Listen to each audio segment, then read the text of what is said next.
Hello everyone, welcome back again to this channel. इस video में बात करेंगे एससी बीसी कैटेगरी के जो स्टूडेंट्स हैं उनके लिए 28 जून का एक जीआर आया था, जो मैंने वीडियो के जरिए एक्सप्लेन करके बताया था कि जो इसका सर्टिफिकेट बनाना है, पहले पार्ट ए और पार्ट बी एक ही पेज पर बनता था।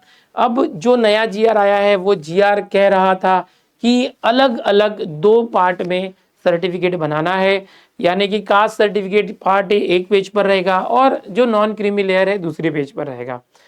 तो यहाँ पर बहुत सारी बच्चों में कन्फ्यूजन आ गया था कि हमने तो पहले से ही बना लिया है, जो सर्टिफिकेट है एक ही पेज पे पार्ट ए पार्ट बी बना लिया एससीबीसी का। अब ये नया सर्कुलर कहता है कि नया बनाना पड़ेगा अलग अलग पेज पर।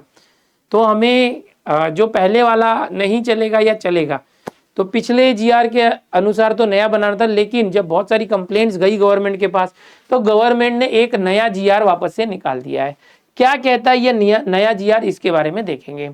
28 जून के बाद 5 जुलाई ये तारीख है, 5 जुलाई को एक जीआर आया है एससीबीसी कैटेगरी के लिए। उनको ये जो पिछला जीआर था जिसमें बोला गया था कि नया सर्टिफिकेट बनाना पड़ेगा, उसके संबंधित में ये और बात कही गई है जो यहाँ पर बताने वाला हूं मैं।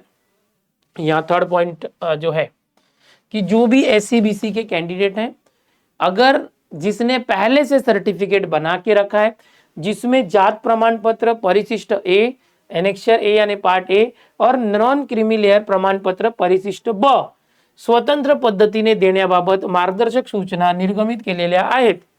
यानी 28 जून को किया था कि भाई दोनों अलग अलग होना चाहिए, कास्ट सर्टिफिकेट अलग और नॉन क्रीमी लेयर अलग।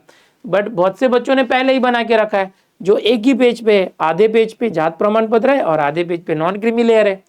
तो यहां पर गवर्नमेंट कहती है इतने ऑब्जेक्शन के बाद कि जिसने, ध्यान से सुनिए, जिसने परिशिष्ट अ मधील जात प्रमाणपत्र व नॉन क्रीमी लेयर प्रमाणपत्र या सदराखाली निर्गमित केलेली प्रमाणपत्र ही महाराष्ट्र राज्यातील सामाजिक व शैक्षणिक दृष्ट्या मागास वर्गाकरिता आरक्षण अधिनियम अस्तित्वात आल्यानंतर निर्गमित झालेली असल्याने सदर सर्व प्रमाणपत्रे यापुढे वैध राहतील।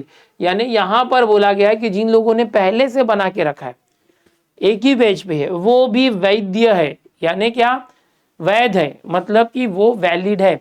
अगर आपने पहले से एससीबीसी का सर्टिफिकेट बनाया जो एक ही पेज पे है, वो भी चलेगा।